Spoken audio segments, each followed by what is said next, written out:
Arushi, can you hear me? Yes. Can you hear me? Yep. Let's start. Good evening, everyone, and welcome to the second webinar by Doctors for a Cause and EmoSync under this Mental Health Month. Today, we will be talking about addiction psychology, and you'll see why the webinar is aptly named after our agenda. We'll be covering everything from mobile phones to substance abuse, how they influence our lives, and how we can deal with them.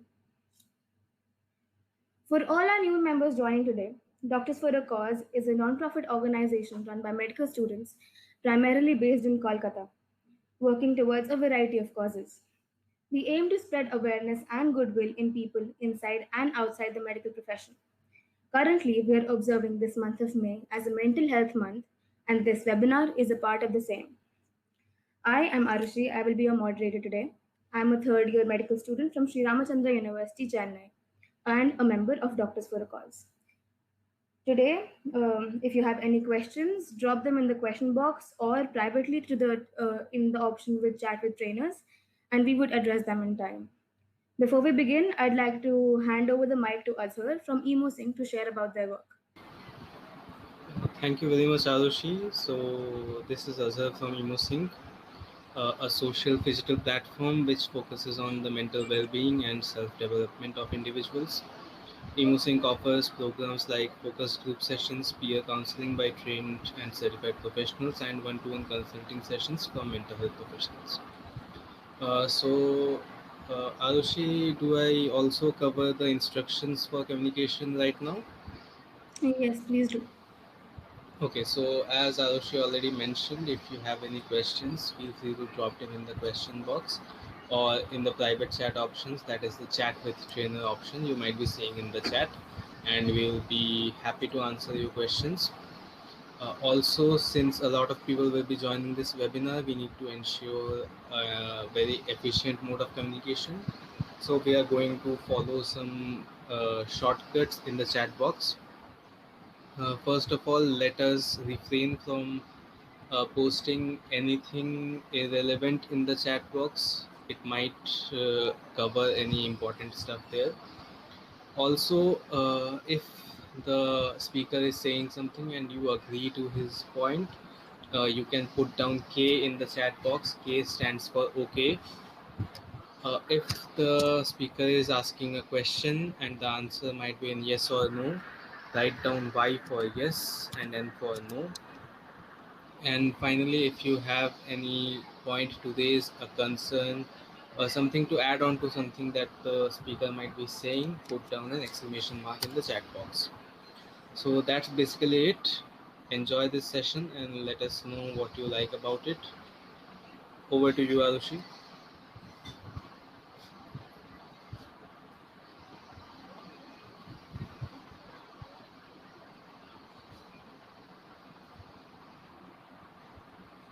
Arushi, you are on mute, I think.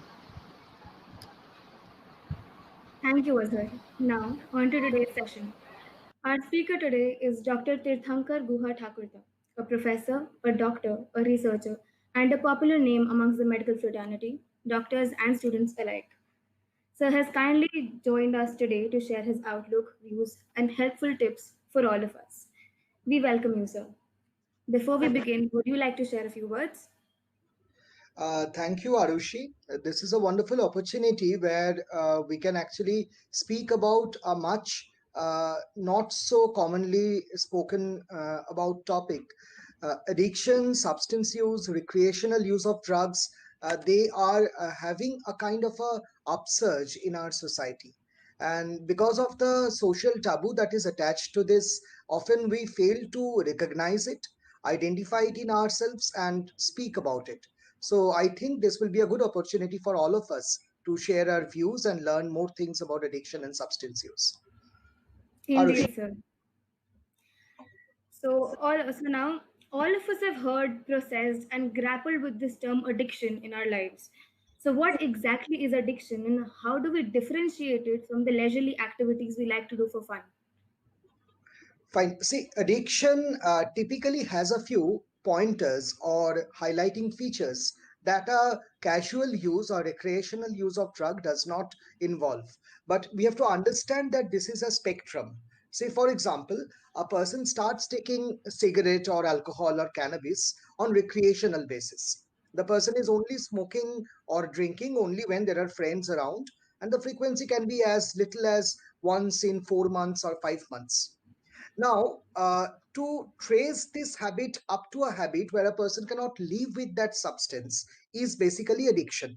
But it is not like two sides of a coin. It is one that can lead to the other based on various other biological, social, and cultural factors.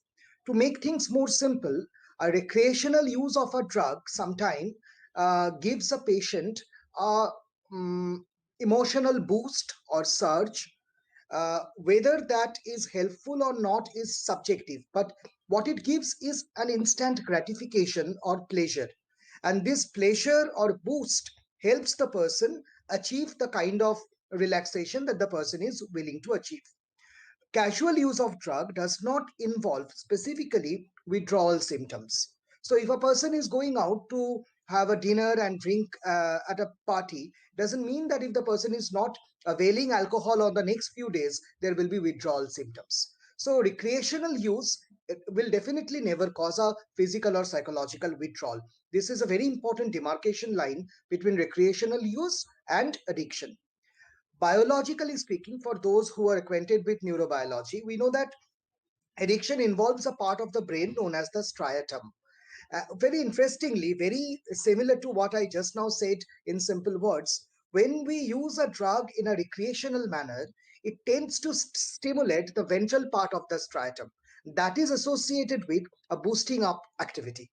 Whereas when the drug has been chronically used and the person gets addicted, then it starts stimulating the dorsal part of the striatum, which is involved in habit and learning. So the person cannot do without that chemical. So I hope this clears up the difference between recreational use and addiction. Got it, sir. Got it.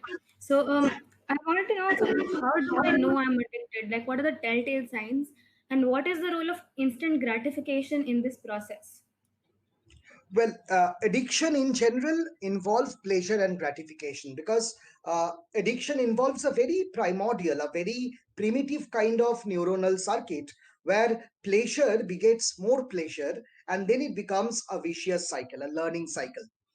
So, whatever be the addiction, whether it is substance or a non substance addiction, it essentially involves a pleasure domain. Something that gives you displeasure or agony or anguish will definitely not create an addiction in you. So that is one part of it. Second is that you were asking how this addiction can be identified in a person.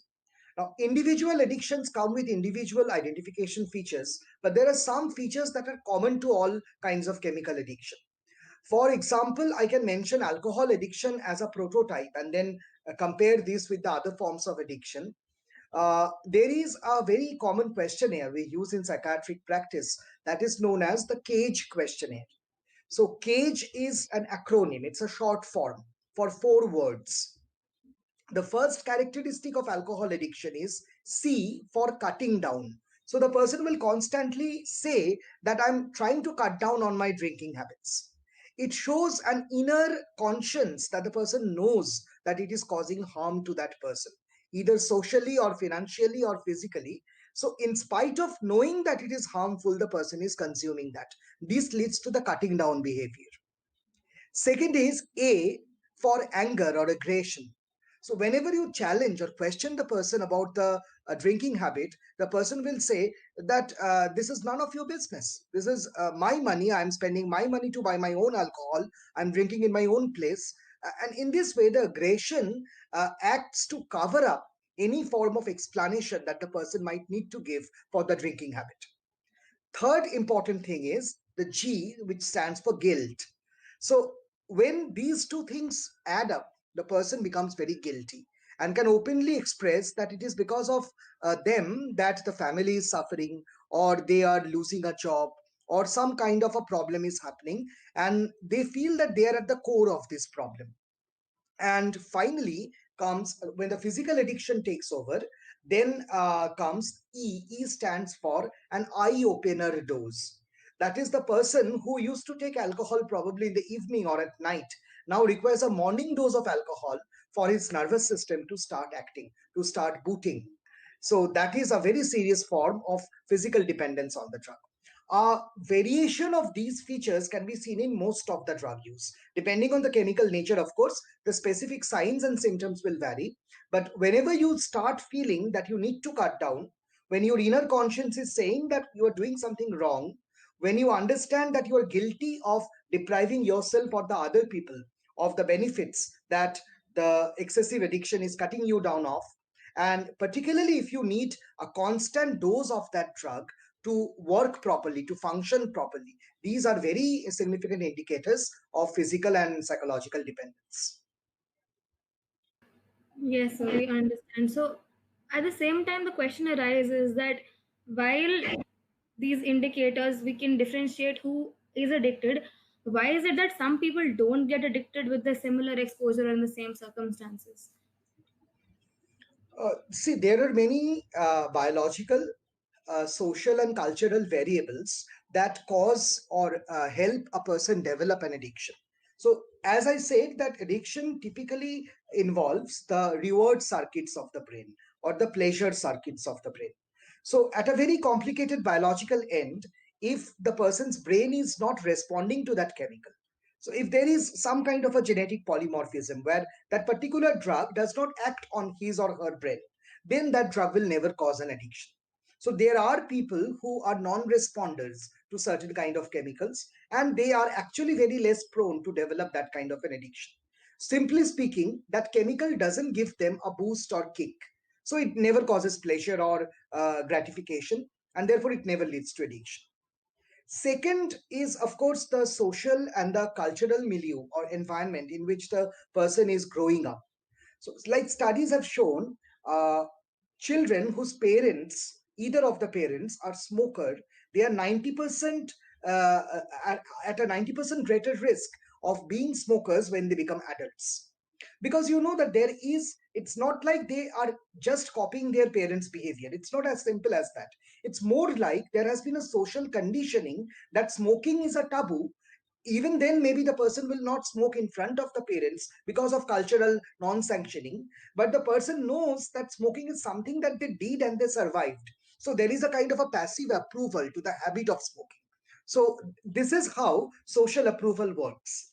Also, the peer pressure is another thing that can lead to addiction. For example, there are certain peers where they think using certain chemicals, drugs, or addictive substances is a sign of their class or social status.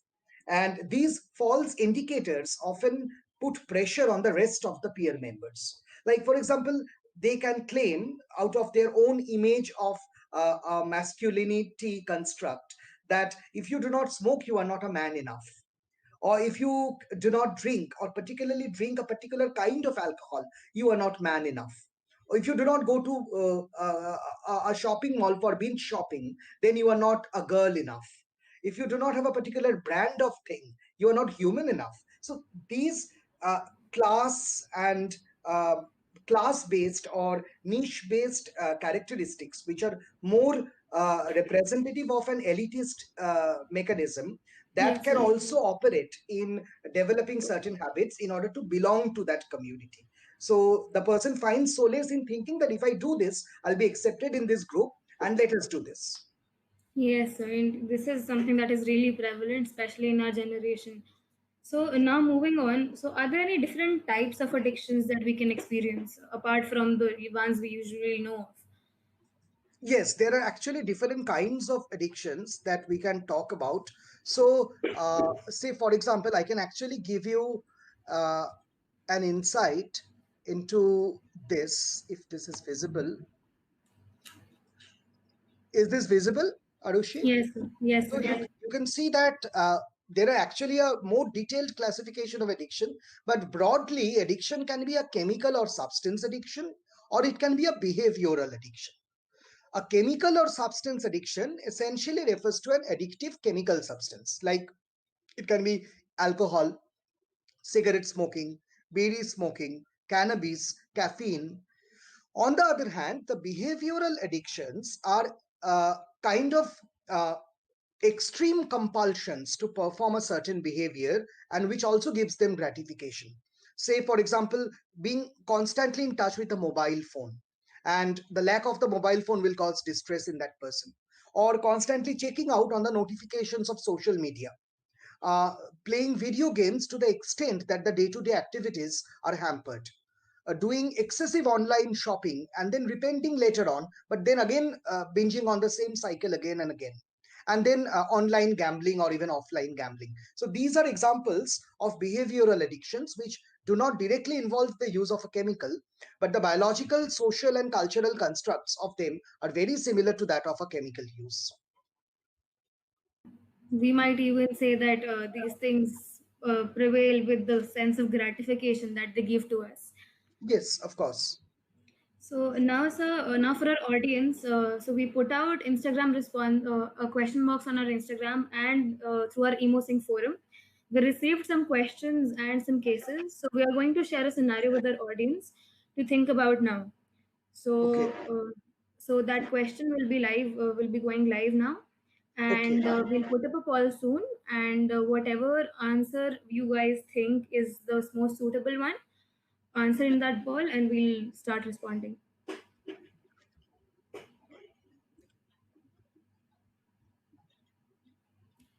So this is the first scenario we have today.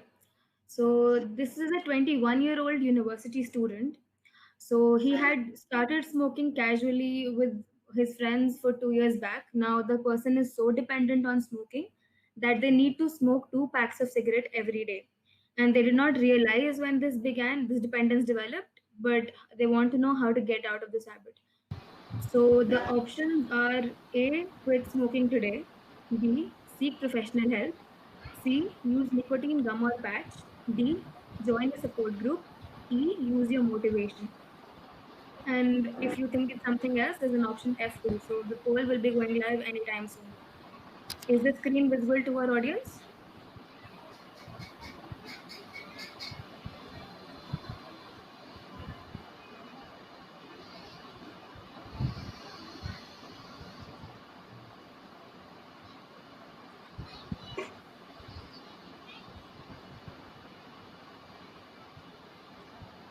So maybe the poll can go live now.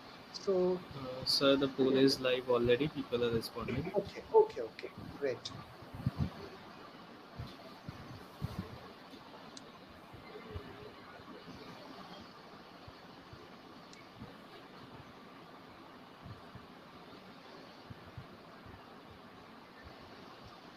If someone is opting for the sixth option, that is something else, you can also elaborate the option in the chat box so that we can read. All right. 52 people have answered. Do we publish the results? Yes, we can, I think. So publishing the results. Here it is.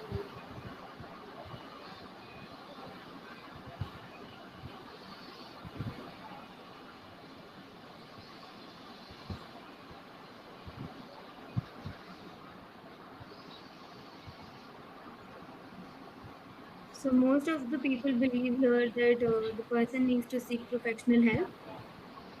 Some believe that they should use a nicotine gum or a patch.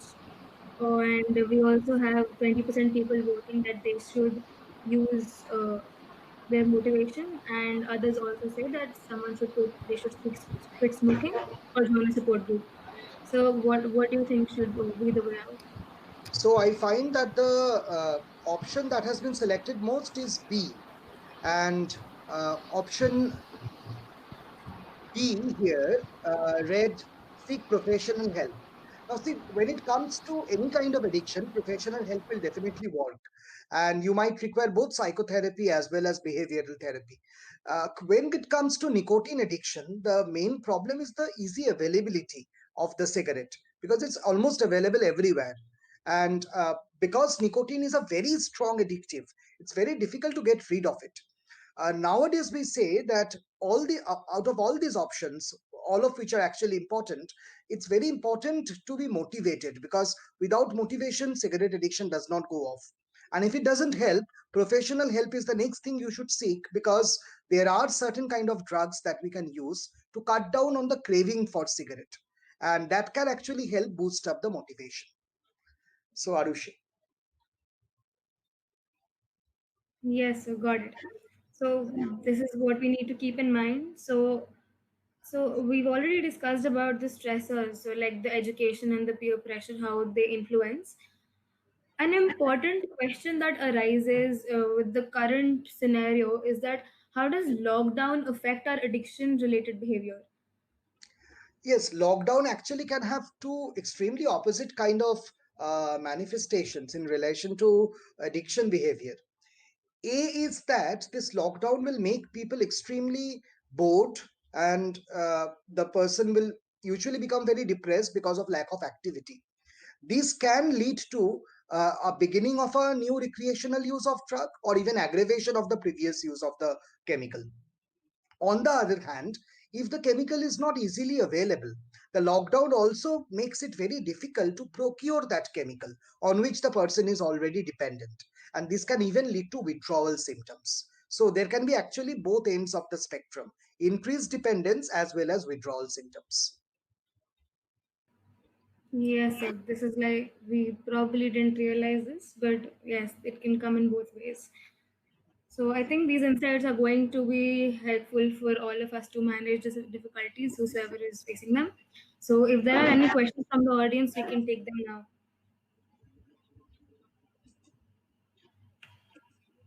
As of now, we don't have any questions, so I think we're going to move on. So there's one more thing. So if our close ones are get affected due to this, is there something we can do about it?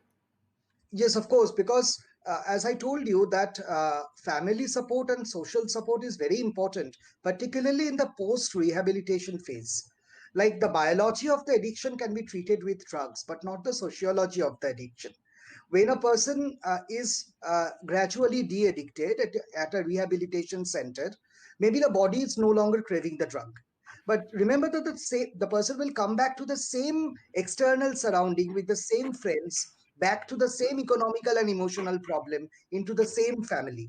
So if the same trigger factors are there that had started the addiction in the first place, relapse will be more likely. So in this situation, family support and friend support go a long way in helping a person remain clean. Indeed. We actually see a lot of cases, as you mentioned before, also with the whatever environment a person grows up in, it increases risk factors there and then.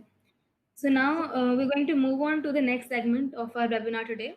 And this is something that is very prevalent in our entire generation. And we have another situation for our audience to participate in. So the poll will be going, so we're going to display the situation on the screen. Uh, Please. See, yes, I'll just find the situation.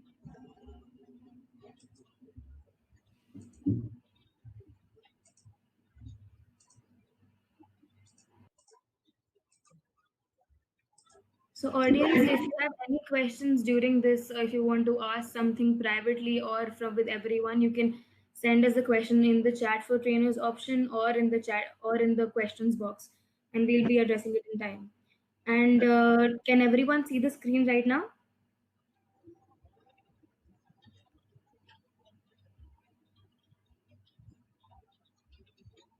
All right. So this is the second scenario. I am a 19-year-old medical student.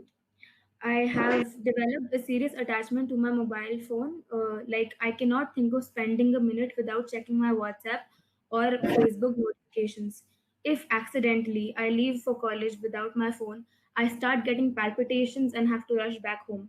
My studies are getting poorly affected. Is this an addiction, and is there any treatment for this?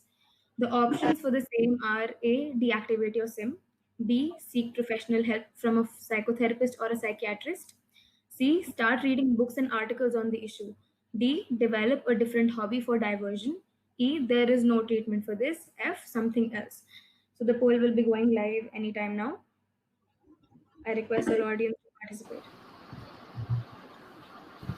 And the poll is live now.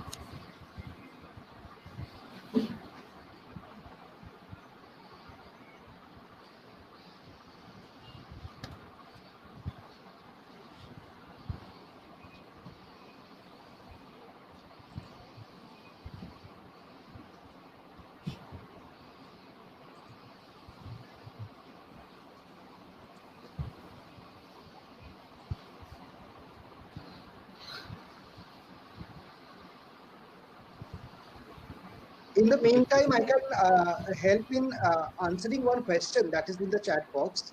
And Yes, meanwhile, please. let us see how the poll goes. Someone from the audience is asking, I tried quitting smoking quite a few times but failed. I face severe headache and dryness of oral cavity. How can I help myself in handling these two withdrawal symptoms? Um, if you are actually having these withdrawal symptoms, which are actually common indicators of smoking withdrawal, it's very important that you see a professional like a medical psychiatrist and seek help, because motivation will definitely help you get through this. But what the transient use of various psychiatric drugs for 1 to 2 months will do is get you rid of these symptoms and make the process of coming out of this addiction much more easier. Also, it will help you stay in a non-craving manner for the nicotine much longer. So I would personally advise that if these symptoms are very prevalent and if there has been frequent failures, you should seek a professional help. So Arushi, back to the polls. Yes, I am publishing the results now. Published.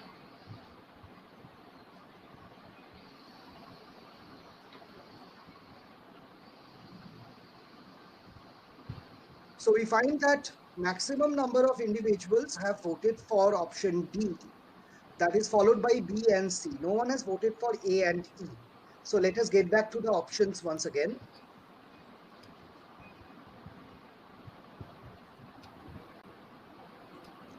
So as the options read, no one said deactivation of SIM would help, and no one also said there is no treatment for this. And most of them were thinking that probably the best option in this situation will be any of B, C, and D. Now, coming to mobile addiction as a habit, when we talk of mobile addiction, this is a behavioral addiction. And Arushi, as you were also asking about the different types of addiction, this is a non substance addiction where you are not yes, addicted to a chemical. So, the basic mechanism by which this addiction develops is very similar to the mechanism of a substance addiction. So, you get some kind of a pleasure or a boost trigger which keeps on reinforcing until it becomes a compulsive habit. Now, what is the kind of boost that mobile phones give us? This can vary from one individual to other, but the common boosting things are: A, you have this intense pleasure of remaining connected to your near and dear ones all the time. B, you have this pleasure of having a micro world in your hand. C, most importantly, in the social media, since our posts or our profile pictures are liked, commented about, there are various ways we can use emoticons or different kinds of reactions to express our emotion. We become emotionally related to that post. We start creating a virtual self. And when someone is appreciating that virtual self, we take that pride to be our own, and that way we always get the gratification. It's like the gratification that you used to get when someone in the classroom would appreciate you for doing something wonderful, or someone compliments you for your outfit. It's like that only. So this constant gratification triggers the reward and pleasure circuits of the brain until it becomes a habit. When this happens, a good way is to seek professional help. An easy way is to actually deactivate the SIM, if possible. Now, that is actually very difficult in nowadays world, because mobile phones are also portals of education for us, particularly in the lockdown period when online classes are on. So you can also create some mobile free period during which you will be engaging in other kind of hobbies and activities, keeping on reminding you that all notifications will be there. Nothing is getting lost. So you can always come back and check. If necessary, keep your phone on flight mode. And finally, if this helps, if it doesn't help, then you seek professional help, because there is cognitive behavior therapy and exposure response prevention therapy, which can actually help curb this kind of tendencies. Yes, in at this point, I'd actually like to add this thing that a lot of people in our generation who might need help, they feel they don't approach a psychotherapist or a psychiatrist or even a psychologist because of a social stigma against it. But people should feel safe and feel free to approach something, because it is at the end of the day for our own health. So we should not be afraid or scared of the society. We should take the right step for ourselves. And sir, I believe all the points you just mentioned, this actually highlights something, that this is what makes our generation so prone to developing this mobile phone addiction in comparison to our parents. So, do you have anything to say about that? Actually, you see, the way we are viewing technology and we are using technology is changing with time. That is not wrong. That is how time changes everything. So there was a time when maybe our parents had a different kind of addiction, and we are developing another different kind of addiction. Mobile phones are playing a very integral part in our lives now, because they are almost becoming our virtual profiles. We are Yes. constantly becoming very wary and conscious of what kind of post we should put there. Actually, we react to them with emotion. We attach our emotions to them. We get angry when someone is saying something bad. We get applauded when someone is complimenting me. So that way, this kind of a strong attachment with a virtual self is almost like your friendship or attachment with your robotic self or artificial self. This attachment is not bad, but when it goes to the point of an obsession, when you start ignoring your real human, I mean, flesh and blood self, and start regarding that as your only self, that is probably when the problems begin. You start spending more time obsessively in improving your virtual self instead of improving the real human self that is outside the mobile phone. Yes, sir, indeed. In fact, as you mentioned, at this when in a world like this, our parents are also constantly, if our mobile phone batteries go down, even our parents get worried that, because it serves as a means to stay in touch. And in fact, I'd like to mention here, we put out Instagram polls about regarding mobile phone addiction, and all the questions about keeping your phone close by, or feeling anxious, never leaving our phone home. All of these results show that majority, a heavy majority of people leaning towards being with their mobile phones through and through. So this is something most of us need to work on, but at the same time, it is basically in moderation and social cues, that little cues that we can give to ourselves, and help that will help us go forward and be as pleasant in the real world as in our mobile phones. So right here we have a question from in our chat with trainers. So the person says, I started watching porn with my friends when my friends forced me, but now I have become so dependent that I can't pass my day unless I look at some adult pictures or videos, and this is affecting my studies and daily activities. With lockdown, it has become extremely hard for me. What should I do? Okay. See, as I said, that addiction is not necessarily about uh, substance use. There are behavioral addictions as well. Pornography addiction is not a classification that is used by the American Psychological Association. So, such an explicit category is not mentioned in the Diagnostic and Statistical Manual. But it is identified as a behavioral problem when it interferes with your day to day life or your physical well being. And this can happen with any sort of such behavior, not necessarily pornography. So when we talk about pornography addiction, we are actually we should actually differentiate, just as in chemical substance use, between the recreational or occasional use of pornography, regular use of pornography but for pleasure purposes, compulsive use of pornography, and addiction to pornography. So it forms a spectrum. It is not just one thing that is there or not there. So pornography has been there. How much controversial? Sex, erotica, and related literature, photography, and audiovisual materials have always been there.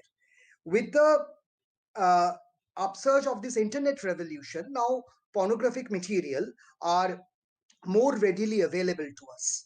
Because it is more readily available, it's almost like you are getting a substance for addiction even without paying significantly for it. So you can get it whenever you want it. That is also making habit forming behavior to develop more rapidly. Now, a person can watch pornography for his or her own relaxation. The person can watch it even at a regular basis, but not in a compulsive manner. Third, a person may have a compulsion to watch but not getting pleasure. This is a very peculiar domain where pleasure is not involved, but there is a compulsion to watch. This is very similar to checking notifications of other people, not necessarily your own profile. That is also not addiction, but that is a compulsive behavior.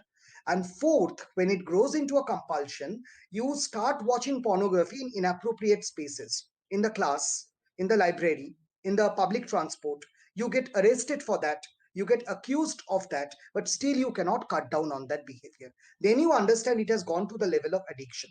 Or maybe you wake up night after night spending time that affects your sleep cycle, your physical health, your assignments in school and college, then you know it has gone to the level of addiction. In this sense, there was also another question in the chat box which said that what are the indicators of a person getting addicted when they are in denial? So this question has been partly answered before also, but I'll repeat this because it has a very close similarity. As I said, you know you are addicted when you are yourself feeling guilty of it. It's not about the social guilt. It's not about other people telling you it is bad. It's about you not feeling comfortable to share that even with your friend. Then you know that there is something wrong going on with you because you can understand that something is wrong with you. For pornography addiction, if it actually takes this form where your physical health or your assignments or your job is getting affected, first and most important is to do away with the internet if possible. Again, that is not a practical solution nowadays. So in that case, you can ask one of your close friend who you can confide in, you can explain your behavior and ask that friend to install a anti-pornography software whose password will not be with you. The password will be controlled by that friend. Also, you make it a habit to maintain a journal of what kind of physical problems you are having and what are the ways you are trying to override this inhibition. And these actually can act as a database for the therapist who is working with you, because sometimes the addiction may only be a manifestation of a more serious comorbidity like obsessive compulsive disorder. So if there is a background psychiatric comorbidity that is manifesting as a pornography addiction, then probably that background condition also needs treatment parallel to this external manifestation of the thing. So I hope this answers you, Arushi. Yes, sir. I think these strategies will be very useful for anyone. In fact, not just someone who wants to get over pornography addiction, but in any case, when they want to reduce their phone time, their screen time, or their internet mindless scrolling also. So here we have a question from the audience. During this lockdown, I came to realize that I would rampantly order online many necessary or sometimes unnecessary materials and often food from various sites, but now I can easily live without it. So, how can I continue this behavior in post lockdown? Essentially, we want to know how to prevent relapses, which can be, as you said, society does, Yes. our culture does promote it. So, how do we prevent relapses like this? See, as I told you, that online shopping gives you an instant gratification. And here also, it's very important to differentiate between an obsession and a compulsive behavior. An obsession carves down an immediate anxiety, but at the end does not give you gratification. A compulsion, on the other hand, is what we call an ego-syntonic behavior, where you curb down the anxiety and you get gratification. I'll give you an example. Suppose you have an intense urge of washing your hands regularly because you think it is contaminated. So each time you don't wash the hand, you get anxiety. Once you wash the hand, the anxiety goes down. But it is not that washing the hand gives you pleasure. It's an activity that you have to do to curb down the anxiety. Then you call it an obsession. Sometimes shopping can also be an obsession, a way to divert your attention from the existing anxiety. And so shopping only helps as a diversion, not necessarily as a pleasure gateway. On the other hand, if it is a compulsion, say for example, I have a compulsion that I have to buy something. Once I buy that thing, it not only curbs down the anxiety, it also gives me gratification. It helps me gain a lot of uh, endorphin rush that I have achieved something. This feeling of achievement is there, which you don't get with hand washing. So it's very important to understand whether this shopping behavior is only a pastime hobby where you are diverting your attention, or it's actually giving you pleasure. If it is giving you pleasure, it is definitely a compulsive behavior. Shopping cannot happen without money. So the best way to check on this is not to have a credit card or debit card with you. That is the easiest option. So keep it with people you rely. They may be your parents, your partner, or a reliable person who can control your account. Take out cash amount in your pocket when you go out and try only to spend from there. Also speak to your bank and deactivate the online accounts for some time, and if this does not help, then probably it's time to see a therapist. Yes, so I think this brings to light a very important aspect of addictions. That is basically how our cultures, and not just cultures, the surroundings and whatever is available to us, how it influences our behavior. And so here, a very important question arises is that can culture or our surroundings sanction or normalize the use of certain chemicals or behaviors? And how should we differentiate culture from addiction? For that, you actually need a deep insight and understanding of the various cultural and anthropological parameters of that person. Say, for example, in India, culturally and in terms of religious rituals, various substances have been sanctioned and normalized in the society. For example, cannabis has been normalized as part of worshipping Shiva. uh, Siddhi or Bhang has been normalized or sanctioned, socially sanctioned on the days of Holi and Dol Jatra. So Yes, such sir. sanctioning does occur. These sanctioning, if you see very closely, are mostly recreational use of these substances. Like using Siddhi is sanctioned on the day of Holi. If there is a leftover, maybe it can be sanctioned for 2 more days beyond Holi, but not beyond that. So using that on a regular basis will not be culturally approved in the family, but maybe occasionally there may be windows of opportunity to use that chemical. But this also poses an important question that it gives you a window of exposure. So the first exposure can also happen then, and then you can continue to procure the substance for your own pleasure. And then, as I said, as a spectrum, it can gradually develop into a habit. So this is one very important cultural attribute. Cultural attribute also means the family values that a person holds. So there may be families where drinking is just not an option. Maybe you will be, in a way, thrown out of the family if you drink. So in those families, be it because of this rigidity of the parents or the norms that they follow in the family, drinking never becomes an option unless you stay outside or become extremely financially independent. So that way, your initial exposure or your social approval of the chance of getting addicted decreases. What I'm not saying is that a strict family necessarily creates an addiction free environment. The opposite can also happen, because the child can also find avenues to use the substance without their parents knowing. So it's not exactly that what I'm saying. What I'm trying to say is that these factors play a role in the child's choice of the addictive substance, availability of the addictive substance, and the normalization of this behavior in culture and society often offers a window of opportunity to experience the substance in the first place. Y- Yes, sir. So I think that actually draws the line because it is basically how on certain days or certain ways only it is being done. So, and if someone really wants to get out of it, I think they should try and avoid it at the same time. So, I think here we had a question which I want to ask you right now. So, the person asks, I have stopped smoking for about 2 months, but it becomes really intimidating when I see someone smoking in front of me. How to stop it?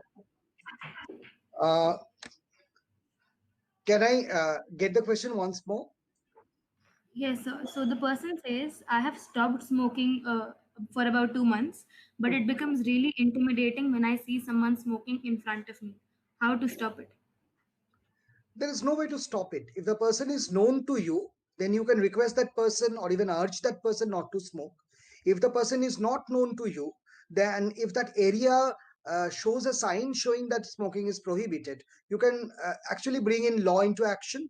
But if there is no such regulation, which is not there in most parts of India, it's actually a very difficult issue. We need more stricter regulations for this. The best thing you can do when a person is smoking in a space where smoking is not prohibited and also the person is not known to you is to move away. I think that is the best we can do. All right, sir. So we have some questions here now. So we're going to address them. So a few people asked that how do you make a person realize that they're addicted to something? So when a person is in denial or dealing with addiction, so and they tend to be aggressive at that time. So how do you make them realize, and how can we deal with this? It's important to let them know that denial and aggression are the early signs of addiction. As I told in the cage questionnaire, that the urge to cut down, aggression or anger, guilt, which comes with the denial, and requirement of regular dose or the eye opener dose. These are very early indicators of any form of addiction. And when a person is denying a habit which he or she is indulging in, that is a definite sign of addiction. Because if you use something recreationally, there is nothing to be extremely guilty about, unless it's a legal issue. So, denial itself is a sign, and that has to be very clearly mentioned to that person. Now we have a question that so if a person is naturally resistant to a drug, he or she does not develop an addiction to that drug. What if that person starts taking excessive doses to find their threshold? Will they end up getting addicted to the drug? Yes, this can happen. This typically can happen when there is a peer pressure urging the person to take the drug more and more. So I'm not trying to get technical in this session today, but since the question is very technical, you know that there is a kind of dose response relationship between any drug and its pharmacological response. So if a drug does not give a response at a particular dose, it does not mean the drug does not produce a response. Maybe that is a subthreshold dose. So it's actually possible that when the dose is increased, some form of response might occur. And this can lead to addiction. That is why peer pressure comes into a very important determining factors when talking about addiction. If a person is constantly exposed to increasingly high doses of the same chemical, which he or she initially did not like, there is a chance that addiction can develop over a period of time. Yes, sir. So basically, I think with people who do not have the natural centers, but with the constant influence, they end up still consuming more and more drugs, amount of the chemical, and they end up still damaging themselves. So I think the positive peers and positive influences are really important in the scenario. The next question we have is that is the modified Kubler-Ross model of the seven stages of grief applicable in cases of addictive behaviors? If It's yes, then what if a person is in denial and about the stage they are on? it's a question that requires a lot of explanation for the other people, but to make it more simple, yes, it is partly applicable. It is partly applicable because whenever there is a withdrawal symptom, it is almost like taking away a gratification signifier from that person, which is very similar to the grief response. Yes. Next, All Arushi. right, sir. So there's a question that says, is it possible to get addicted to people? If yes, then how can you overcome it? We will not use the word addiction specifically here, but yes, to get addicted to a person in a sense that you cannot live with without that person, or you are obsessed with looking at that person, can be either a compulsive or an obsessive behavior. That can happen. A person can get overtly obsessed with certain ideas, objects, behavior of a person, or attributes of a person. That is possible. So, sir, how should one overcome it or manage There is no this need to obsession? overcome unless it takes the form of self-harm or socially disruptive behavior. For example, I can like someone. If that is not causing any problem in my daily living or the other person knowing it, it is not actually a big social problem. You can be a great fan of someone. But when it takes on a sociopathic or a psychopathic tendency where you are kind of trailing that person, you are following that person in all the spheres, you are essentially stalking that person, making that person feel extremely uncomfortable, sneaking into their home, then that is the kind of behavior that will require therapy. And then that is not essentially related to addiction. Then that itself becomes a different spectrum of personality disorder. All right, sir. So there's another question. There have been times when a person feels that online shopping is the way to go. Is this a sign of addiction to online shopping, or is it just a different perspective in which the person sees the situation altogether? Uh, Maybe you can come with the question once again, Arushi. Yes, sir. So there have been times when a person feels that online shopping is the way to go. Is this a sign of addiction to online shopping, or is it just a different perspective in which the person sees the situation altogether?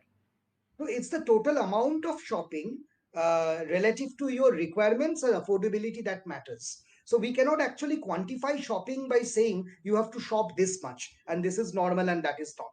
Depends on so many factors, your own requirements, your earning ability, your socioeconomic status, many things determine that.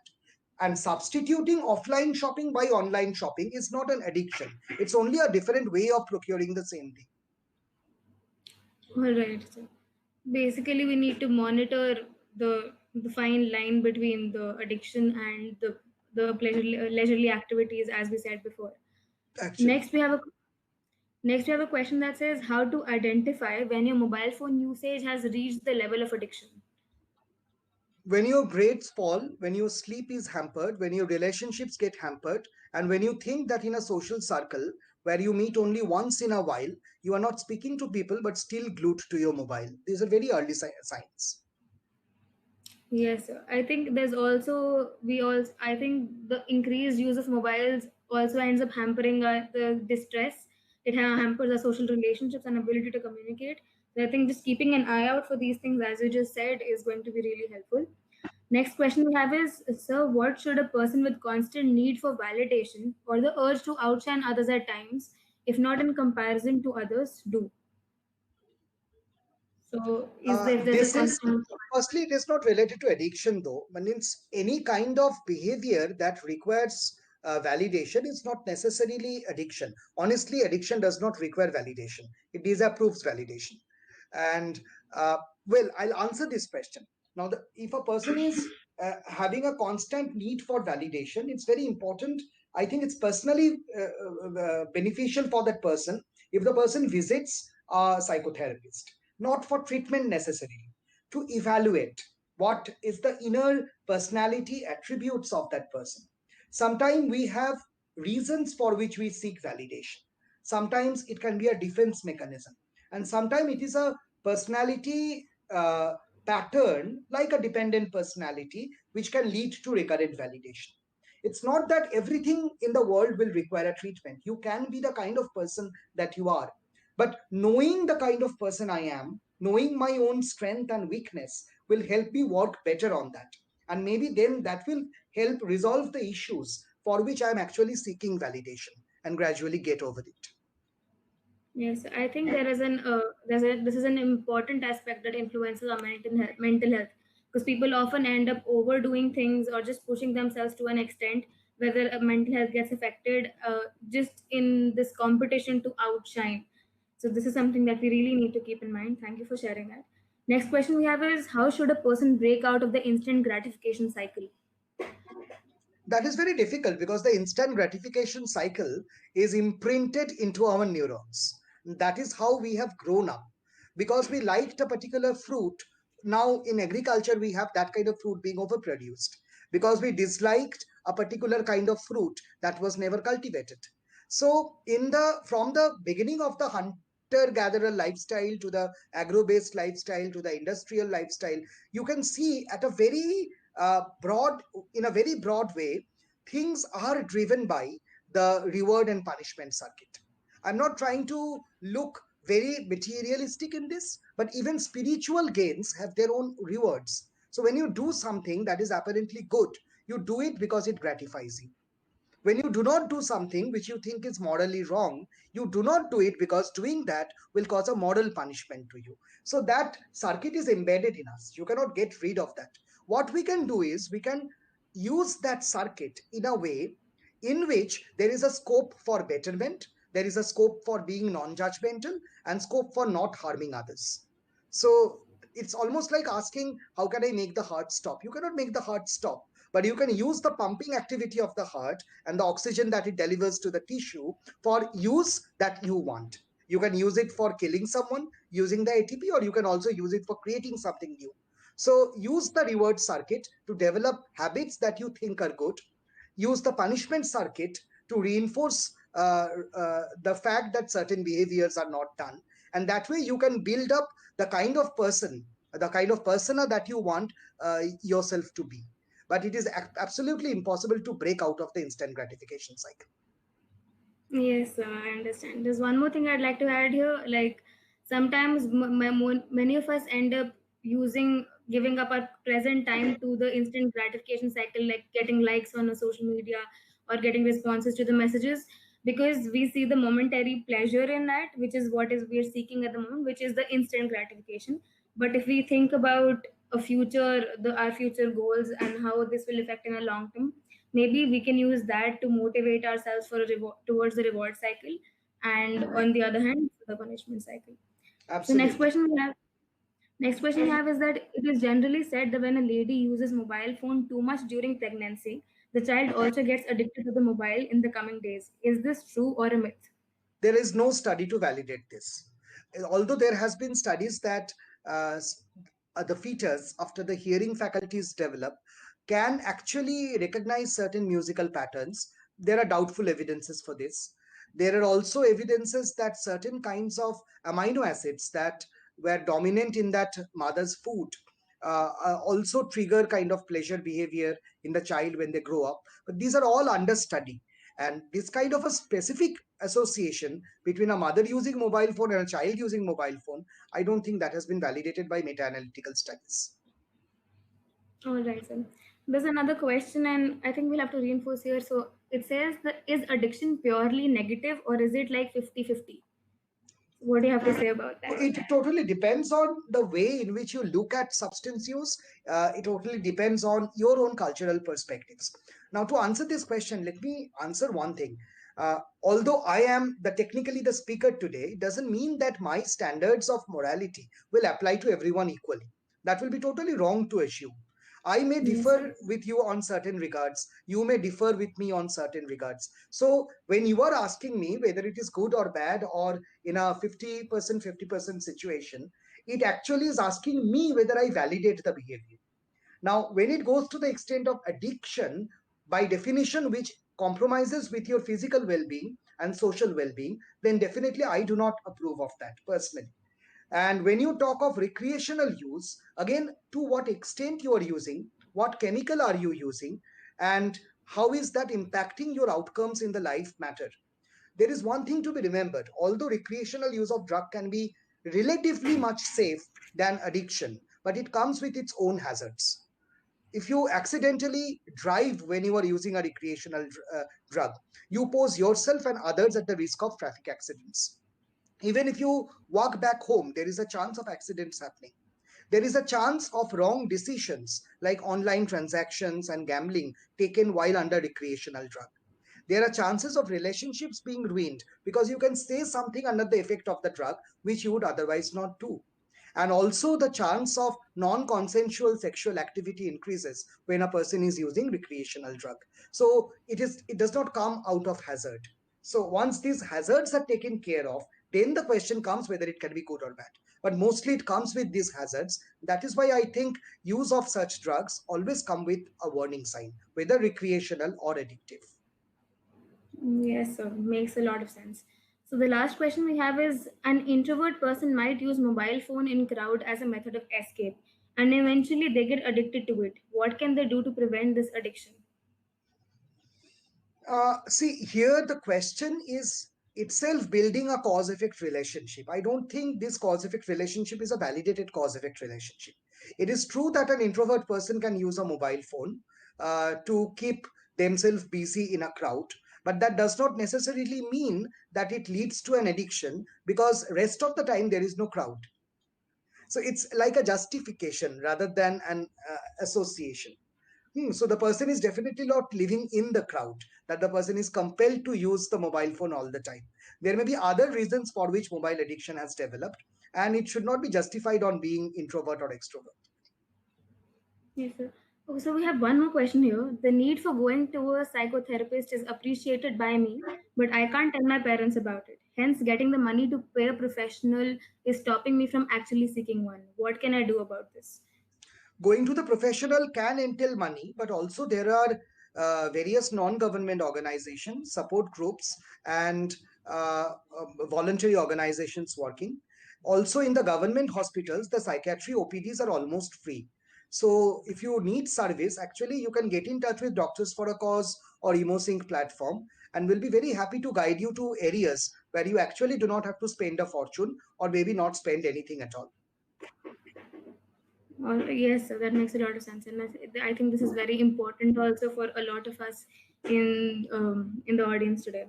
So, as we near the end of this webinar, I think the take-home message here is that each of us should realize how tricky it is to recognize an addiction in development and how hard it is to check ourselves in early stages itself.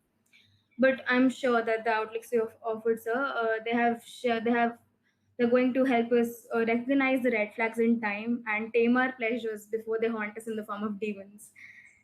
And it was an honor having you here with us, sir. And now we have some news to share with our audience. So, Doctors for a Cause is releasing the recording of a previous webinar. Uh, uh, address the anxiety and uncertainty that the lockdown has brought upon us. So I'm just going to share that with you guys.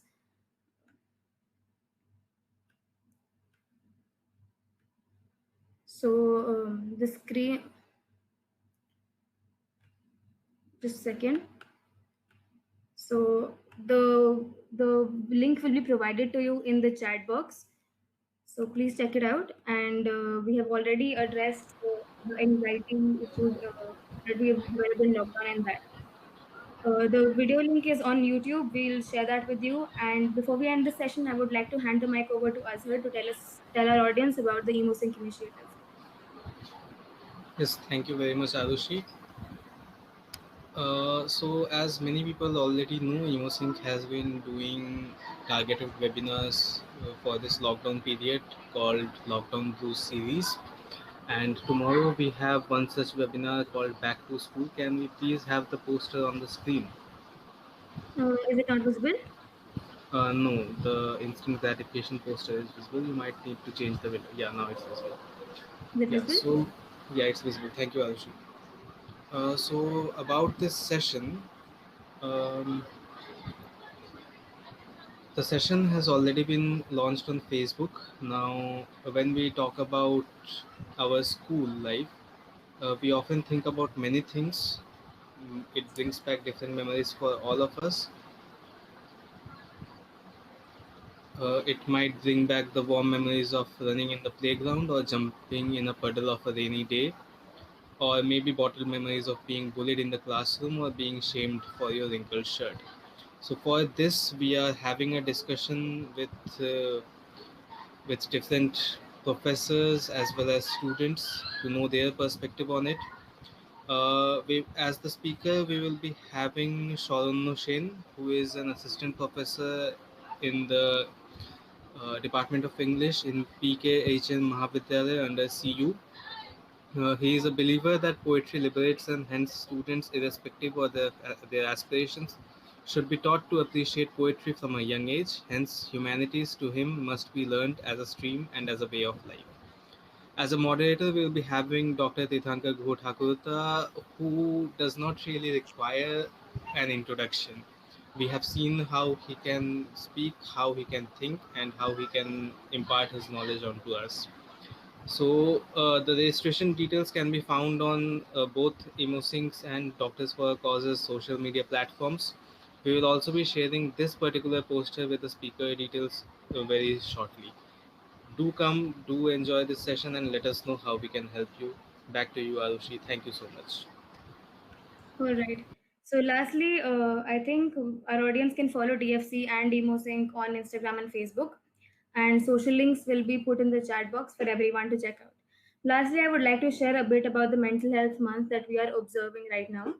So this is the poster for the mental health month that is for this month, and currently we are in the week 2, which is dealing with our. Arushi, it's not visible. It's not visible.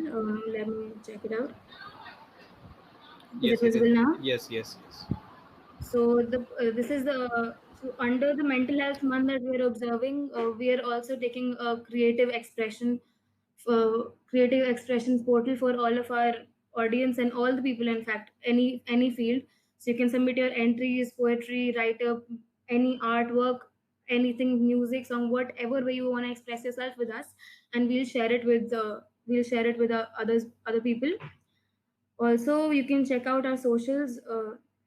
Hang on. So currently, the first webinar that we had, we have shared the link for that. Second one was today. Third week webinar, which will be exactly 1 week from now, it will deal with issues like body dysmorphia, eating disorders, over exercise, and the image we hold of ourselves in a physical form. So not just webinars, we're also having Instagram lives. So stay tuned on our Instagram page and our Facebook pages for that. Last week we're dealing with the perfect man and woman and the gender bias in the society. So more on that later. Other highlights, we have social communications and gaslighting, ADHD, cyberbullying. All these things will be dealt with during this month. So I really acknowledge all of our viewers to be a part of this. And here you can check our social media handles. So we're on Instagram and on Facebook. So is EmoSync. So I think the links will be shared with you.